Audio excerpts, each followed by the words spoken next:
listening to the Rainmaking Podcast, hosted by high-stakes headhunter, author, and professional speaker, Scott Love. Hey everyone, this is Scott Love, and thanks for joining me on another episode of the Rainmaking Podcast. A couple of things I wanted to ask of you.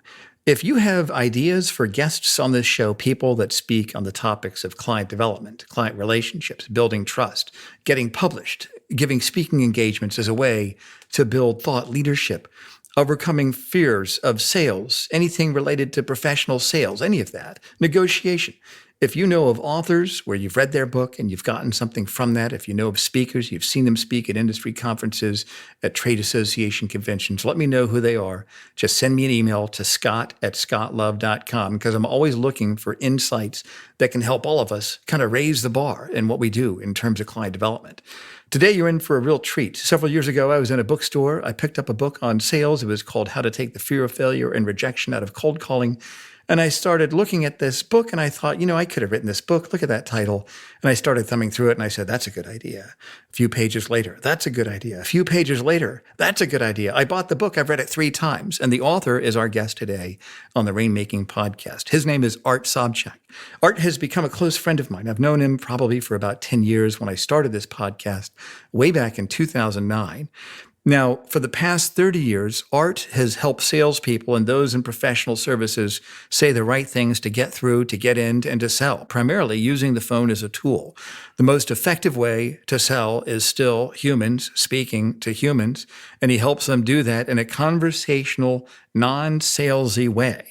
He's received the Lifetime Achievement Award from the American Association of Inside Sales Professionals for his service to the profession. His flagship book is Smart Calling, like I mentioned, How to Eliminate the Fear, Failure, and Rejection from Cold Calling. It's just been released in a new 3rd edition, published by Wiley, and the process has become the standard, the gold standard for prospecting, for sales, with hundreds of thousands of sales professionals worldwide. I hope you gain some insight from my conversation with Art today. I've got with me on the Rainmaking Podcast one of my favorite guests, one of my favorite people in the world, someone that I think you're going to learn a lot from, and that's Mr. Art Sobczak. Art, thanks for joining me on the show today. Scott, thank you so much for having me on. I appreciate it and love talking about the topic that we're going to be discussing today. Absolutely. And the topic is don't cold call, smart call to prospect successfully without rejection. And folks, let me give you some background on how I came to find who Art is. Years ago, and many of you know this, I used to have a training company where I was doing a lot of sales and recruiter training company to the industry, to the recruiting industry. And I was at the Barnes & Nobles back in the day where you could go to a physical bookstore. And I was looking at the sales books. And I remember seeing a book called Smart Calling, How to Overcome the Fear, Failure, and Rejection of, what is it, Art? Is it of a cold calling? Is that the official title of your book? Yeah, Eliminate the Fear, Failure, and Rejection from Cold Calling. That's it. Good. Okay, good. Because that's burned in my brain. And I remember picking that book up and saying, I saw the title. I'm like, man, I teach this stuff. What could I learn? And I remember opening it up in the bookstore just randomly to some chapter in the middle, started reading. I'm like, oh, that's a good idea. Turned the pages, read a little bit more. Oh, that's a really good idea. Turned the pages again. Man, that's a good idea. And I got the book. And I've read your book, Art, probably, I'd say at least 3 times. And thank you for the 3rd edition copy. I got that last week. I'm excited about that. Thanks for signing that for me. And I'm going to read it again. And so folks, those of you that have never heard of Art, I'd recommend that you get his book. I've read literally hundreds of business books, a lot of them, most of them on sales, client development. This is probably, I'd say, in the top 3. Probably one of the most impacting books I've read in business. And so with that, Art, thanks for joining me on the show, man. This is great. Well, thank you for that great introduction. And, it's so gratifying to hear professionals like yourself who are just wildly successful in what they do talk about how they not just read the book, but use the ideas. And I tell people that this isn't a book that you just want to read. To get success, you have to actually do the book. And obviously, that's what you do every day. That's right. That's right. And let me ask you this. Let's talk a little bit about the book. And who is the target market for that book? When you wrote that, who did you have in mind for that book? Well, my background for years has been working with primarily inside salespeople who are selling business to business. Mm-hmm. And that could be anybody from a one-person operator all the way up to Fortune 10 companies that have huge inside sales departments. And part of inside sales, of course, is just purely the top of the funnel, prospecting, making that initial call, formerly called cold calling. So I've been teaching that process for quite some time, and I always taught that in that process, you should not just make a cold call, which I define as calling somebody you don't know, who doesn't know you, who's not expecting your call, and giving everybody the same pitch, which of course is almost always destined for failure. That's why nobody really likes getting those calls or placing those calls. So I've been teaching the smart calling process for a long time. Didn't necessarily call it that, but it's really just knowing something about someone before you pick up the phone and tailoring your messaging so that it's relevant and on target for that individual, what's going on in their world.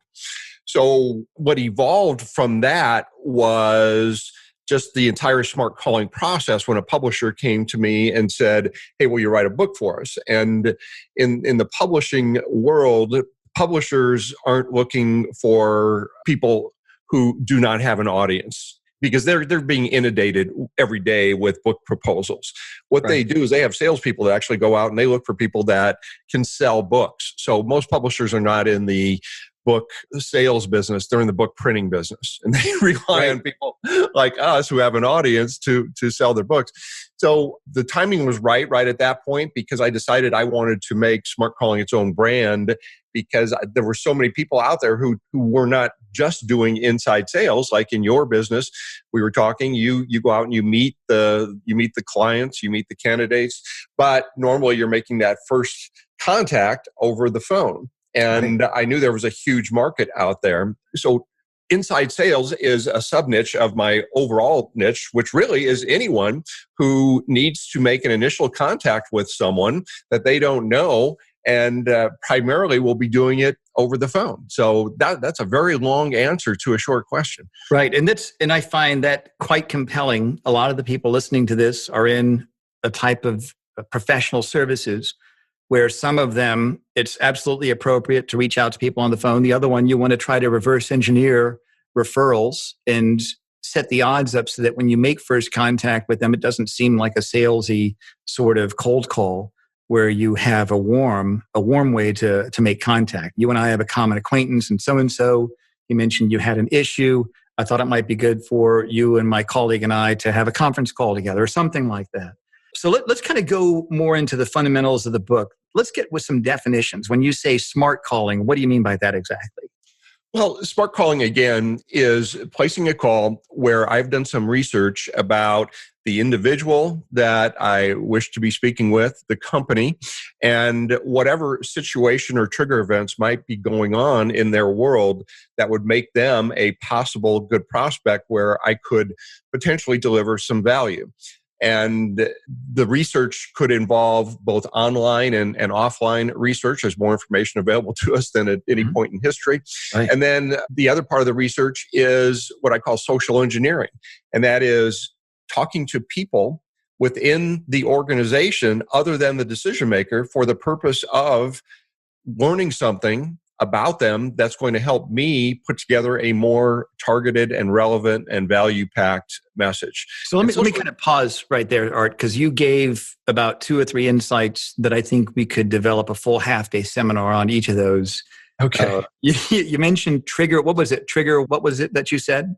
Trigger events. Trigger events. What do you mean by a trigger event? What does that mean? A trigger event is something that happened that would change the environment within the organization or with the individual that now would cause them to be on the lookout for a particular product or service that they need to, again, fill a need or solve a problem or enhance their situation. Can I pause you right there for a second, Art? Sure. Because what you're saying, I think, is very rich. I think that when people, and we could even back it up to why do people buy? Well, they do it to accomplish a goal, keep from having bad things happen. And there's always a self-interest. There's self-interest at stake. They're not going to buy things just to be nice. They're doing it because they have a vested interest in the outcome. What would be examples of trigger events that you've seen in business, professional services? What are some examples that you've seen in people that are in the rainmaking profession where that's been an impetus, that's been an inflection point where now they might have a need for my product or service? What are some examples that you've seen? Well, let's take one that we're living right now. And I know this podcast will be up forever, but we're recording this toward the end of the pandemic. And that's one of the biggest trigger events in the history of our lifetime. So that has created now all kinds of opportunities. And we've talked about this before. For some people, it has paralyzed them, but for others, it's created opportunities. And if you look in any business, things have changed dramatically as a result of the pandemic. For example, in my case, I, of course, provide training for salespeople who use the phone and work remotely. And now, of course, everybody is doing that. So that's a huge trigger event in my case. And in your business, so for example, in the legal recruiting business, tell me what type of opportunities now are present that weren't there before the pandemic? Well, I would say there's probably three different answers to that question. One of those is practice areas. There are certain practice areas that are seeing a spike, such as bankruptcy and restructuring, obviously, also labor and employment litigation, but then you're also seeing other industries such as life sciences and pharma. Well, that's going to spin out a lot of patent prosecution, which leads to patent litigation, which leads to transactional work. So I think that's one line that I've seen. The second one is looking at which firms are doing well and have a good story and which ones aren't. And my narrative when I reach out to people in my world is that your firm is going through change, and it's not necessarily the cut that's being made to compensation. It's the messaging of that and the leadership. Some firms are making cuts, but their partners are locking arms. If your firm isn't like that, we should talk. So that's something I've been using. And then the third is within our own strategy. This crisis has helped us to reconsider and challenge preconceived ideas such that any partner I put in front of a law firm, I've got to meet with in person. Well, I can't do that now. So we made changes geographically. And as a result of the crisis, I think we found some veins of opportunity, some veins of gold, so to speak. So within our world, that's what I've seen. What are you seeing out there in professional services, others? Are you seeing, are they poignant opportunities related specifically to this acute crisis, or do you think it's more general trends that are some of those trigger events? Well, it really depends on who you are and what you're selling. And one question that I asked, and I did a special training session for all salespeople that I invited them in at a dramatically reduced rate, almost gave it away. And the first question that we asked during one of the first sessions is, what unique changes are your prospects going through right now as a result of this environment? And how are you uniquely positioned to help them with those problems or to take advantage of opportunities? And the answers to that are only limited by someone's creativity. And I mean, just look around all the things that are different today. So let's take it outside of the pandemic here. I mean, any type of change within an organization could be a trigger event, again, depending on what somebody is selling. Growth could be a trigger event. A decline could be a trigger event. New hires, anything going on internally, a product launch. Mergers. Mergers and acquisitions. So it obviously requires a little bit of work. And that's the problem with some salespeople. They just want to get on the phone and smile and dial and give a pitch and sell what they want to sell, as opposed to it's always got to be about the person that we're talking to. And that's why we want to do the research and find out what's going on in their world. And the great thing today is that with a couple of mouse clicks and getting online in a couple of different search engines, I can find out a tremendous amount of information about your company, what's going on with you, as well as individuals. Some people used to call this stalking, but if it's out there, it's not stalking. That's right. And let me kind of segue into that. You also mentioned social engineering. What do you mean by that exactly? What are some examples of that? Social engineering is a term that was popularized in the early 90s by computer hackers. And matter of fact, one guy wrote an entire book about it. He was the most notorious computer hacker in the world at the time. His name was Kevin Mitnick. And Kevin would hack into the computer systems and phone systems of government agencies and huge corporations, educational institutions, by doing nothing more than talking to what he called the weakest link in any company's security system. And those are the people. Mm-hmm. And he wrote an entire book about it called The Art of Deception. He wrote the book while he was in prison, by the way. Oh, wow. Because it's fascinating. He did get caught. And I think as part of his release and his parole, he wasn't allowed to touch a computer again. So now he does security consulting for companies. So here's what he did, Scott. He would call into a company, and of course, he would pose as somebody he wasn't, and he would say, "Hey, yeah, this is Joe in the IT department, and Scott, are you at your computer there? You are, great. Okay, we're changing all the passwords in your department, so we'll go ahead and give me your old password." And then quite often he would get it, and now he's into the computer system. Wow, no kidding. Social engineering, by definition, is simply talking to people and asking questions. The way we do it in sales is, of course, we're not pretending to be somebody we're not. We introduce ourselves and our organization. Hey, Art Sobczak here with Business by Phone. Then the magic H word, I'm hoping you can help me. Mm-hmm. And for example, in my case, I like to call into the sales department because we all know salespeople like to talk. And they're the ones that are going to give me great information about, are they doing prospecting now? How are they doing it? How are they compensated? How are they trained? How motivated are they? What kind of results are they getting? And salespeople will tell me that. So the rest of the process is, after I ask for help, I'll say, I'm going to be speaking with your VP of sales, Scott Love, and I want to make sure I'm prepared when I do. Now, that's the key phrase. That's the why. That's the because statement. Mm-hmm. And that is proven. And you've probably read Robert Cialdini's book, Influence. Oh, sure. In there, he talks about, remember the copy machine example, where they tested the use of the justification. The justification is just simply giving a reason why you're asking for something. So I want to make sure I'm prepared when I speak with him or her. I'd like to ask you a couple of questions. And then you go into the questions. And this is probably the most underutilized tool available to salespeople for getting sales intel in real time. And an objection that I've heard to this for years is, oh, people are busy, they're not going to give you information. Well, they do. And people are actually surprised when they try it. And here's the interesting thing. If you go beyond the most basic factual questions, such as, oh, when is he or she normally in? And what's their email address? And if you start asking questions that are of substance, you get some amazing information if you ask. Right. That's such an easy concept. Why do you think people don't do that? What's keeping them from taking those action steps? Laziness, inertia. Mm-hmm. They haven't done it before. Maybe fear of the unknown. I mean, there's so much fear that holds salespeople back. And fear is really just a false story that people tell themselves. Let's talk about that for a little bit. I wanted to kind of go down that line. So that's part of the title of your book, Eliminate the Fear, Failure, and Rejection. How is that even possible for people to do that? Well, let's take the rejection part, because that is probably the number one thing holding people back from doing prospecting, the fear of getting rejected.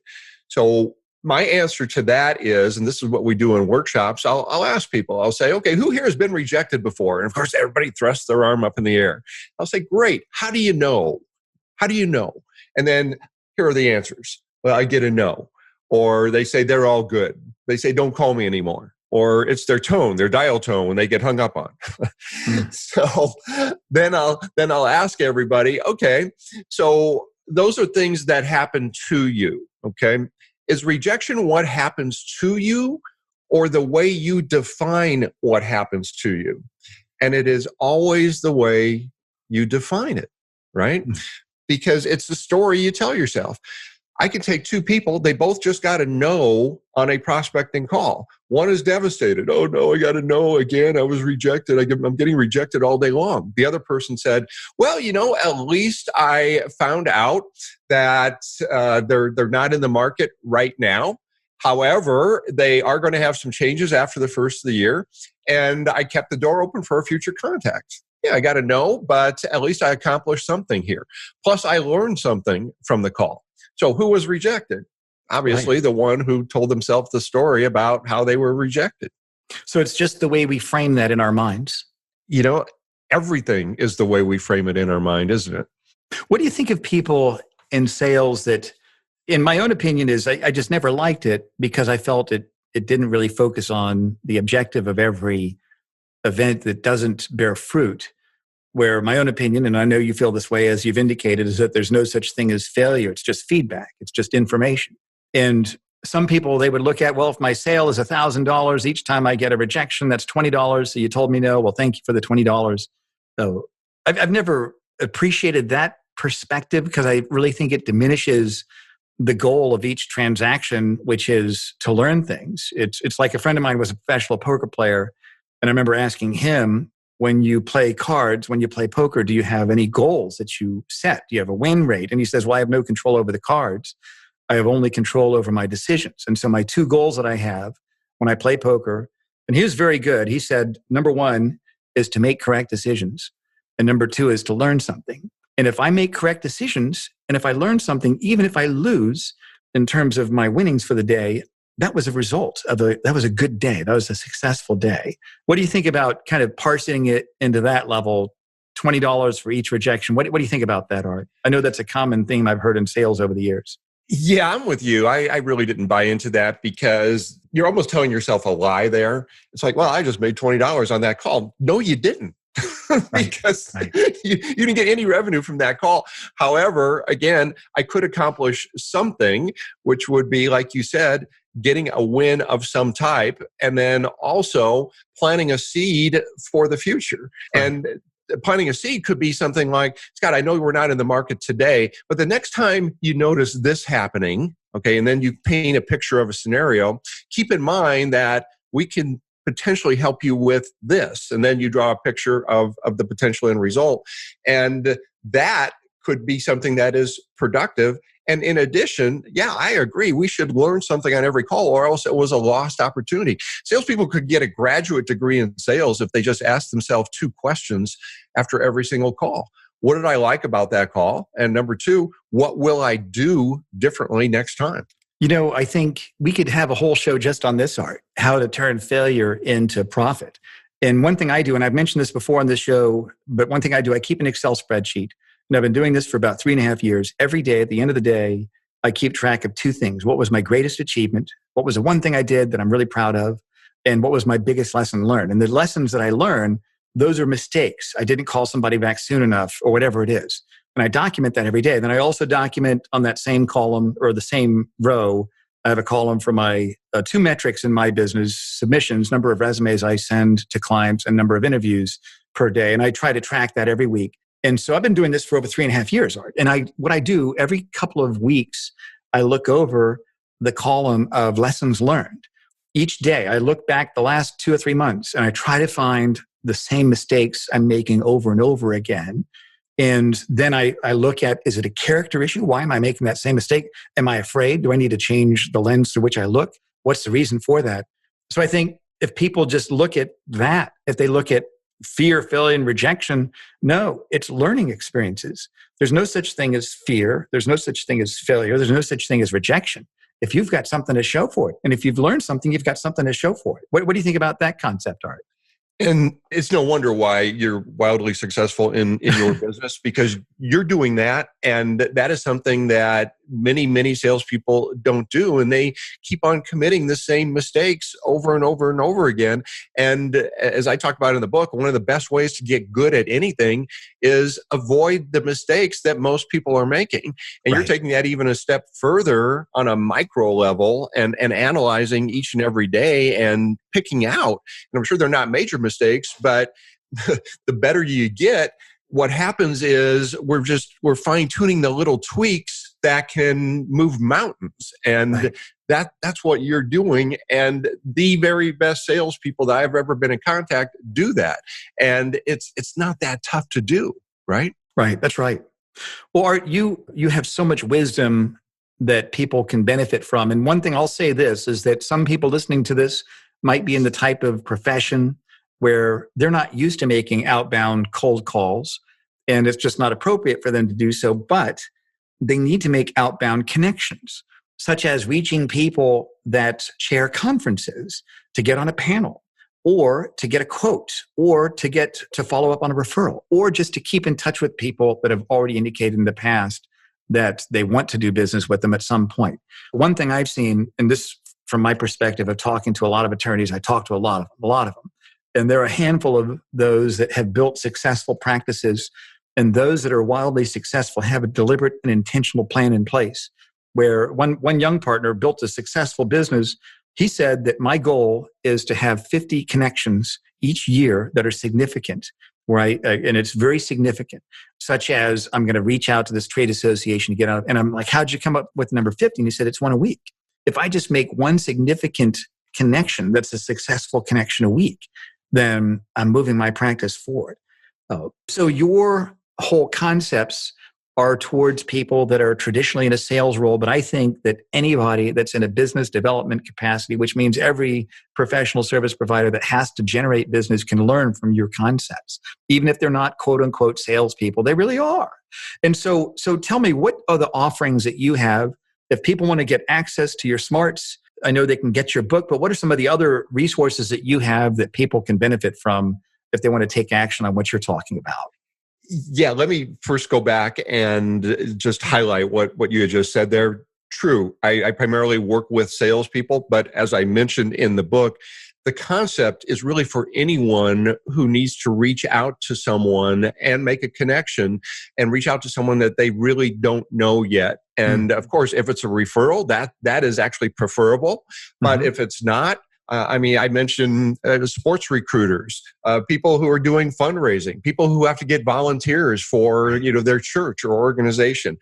This applies to them as well, and you will benefit from the material in the book.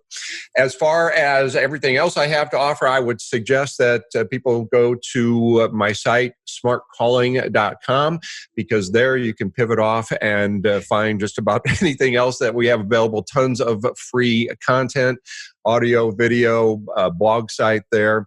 You can contact me if you'd like to discuss training for yourself or your organization. So that is all there, smartcalling.com. And if you're interested in the book itself, that has its own page, which is smart-calling.com. That's and great. We're also giving away a free companion resource library that's packed with audio, videos, webinars, and things, because the publisher wouldn't let me make it like a 2,000-page multimedia book. So I decided to put that other resource together as well. That's great. And we'll put those links on our show notes also, Art. And let's kind of end our call today, if we could take what we discussed and put them into 3 action steps that people can take today to get started on what you're advising, what would those be?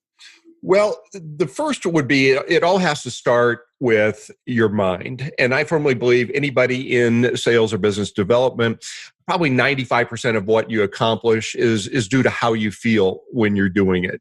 Right. And I loved what you said about what I control. I mean, we can't control what's going on in the other person's world, but we can control our attitude and our thoughts. And then we also can control the activity that we put in within a process. And that has to be there. And I would suggest that if this is something that you want to do, or if you have to do because you have to get out there and make connections and be a rainmaker and bring in some revenue, you need to be in that right frame of mind so that you are being the person who will do what it takes in order to be successful at it. And Right. It's not just, I'm going to dial the phone and see what happens. Okay. And Right. there's a lot that goes into this, but it's also thinking about rejection in a different way. Nobody can reject you without your consent. And you have to change the stories that you tell yourself about sales and prospecting and all the things that we just covered here, getting a win on every call. So that's number one. Great. Number two is the words we use within the process. And we go into this in detail in the book. We have to come up with our messaging, because ultimately it's what we're saying to people that's going to cause them to lean in and to realize that you are different from all the other salespeople out there or everybody else who's blasting out their automated messages. messaging. We live in an ignorance society today. People have to ignore most of the messages that we're hit with. Right. So how are you going to break through? You're going to make your messaging all about the other person. You got to commit to put the work in to do that. And then the last thing is, if you want to be successful at business development or prospecting, you've got to make it non-negotiable. It's not something that you fit in around your other activities. What you do is you commit to doing it every day at a certain time, for a certain time, and then you work your other things around that. Because if you're in business, there's nothing more important than bringing in business, right? Because it's real tough to keep a business going without sales. I think what you've just hit on, Art, I think we've scheduled our next 3 podcast shows with you as our guest. We're talking about the mind part, the words we use, and the habits that we have to have in making the calling time non-negotiable. So I think we're going to have you back on at least 3 more times in the next few months, Art. I'm excited. How does that sound? That sounds great. Let's book it. That sounds great, Art. Well, thank you for being a great guest as always. We'll talk with you soon, and I'll definitely see you on the golf course real soon. God, thank you so much for having me on. Thanks, Art. Thank you for listening to the Rainmaking Podcast. For more information about our recruiting services for international law firms, visit our website at attorneysearchgroup.com. To inquire about having Scott speak at your next convention, conference, sales meeting, or executive retreat, visit therainmakingpodcast.com.